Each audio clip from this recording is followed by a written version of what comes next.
السلام علیکم۔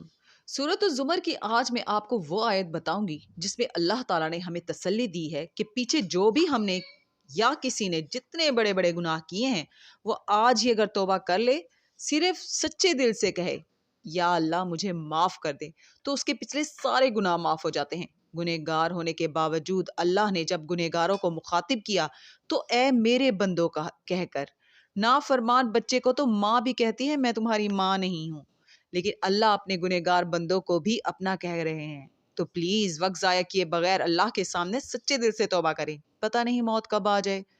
اس آیت کا ترجمہ کچھ اس طرح سے ہے: اے پیغمبر، میری طرف سے لوگوں کو کہہ دو کہ اے میرے بندو، جنہوں نے اپنی جانوں پر زیادتی کی ہے، اللہ کی رحمت سے نا امید نہ ہونا۔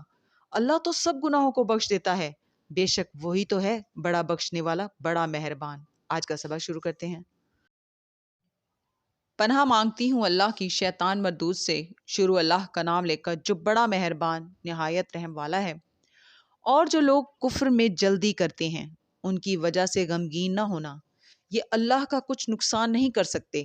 اللہ چاہتا ہے کہ آخرت میں ان کو کچھ حصہ نہ دے اور ان کے لیے بڑا عذاب تیار ہے۔ جن لوگوں نے ایمان کے بدلے کفر خریدا وہ اللہ کا کچھ نہیں بگاڑ سکتے اور ان کو دکھ دینے والا عذاب ہوگا۔ اور کافی لوگ یہ نہ خیال کریں کہ ہم جو ان کو مہلت دیے جاتے ہیں تو یہ ان کے حق میں اچھا ہے، نہیں، بلکہ ہم ان کو اس لیے مہلت دیتے ہیں کہ اور گناہ کر لیں، اور آخر کار ان کو ذلیل کرنے والا عذاب ہوگا۔ لوگو، جب تک اللہ ناپاک کو پاک سے الگ نہ کر دے گا، مومنوں کو اس حال میں جس میں تم ہو ہرگز نہیں رہنے دے گا، اور اللہ تم کو غیب کی باتوں سے بھی مطلع نہیں کرے گا۔ البتہ اللہ اپنے پیغمبروں میں سے جسے چاہتا ہے منتخب کر لیتا ہے۔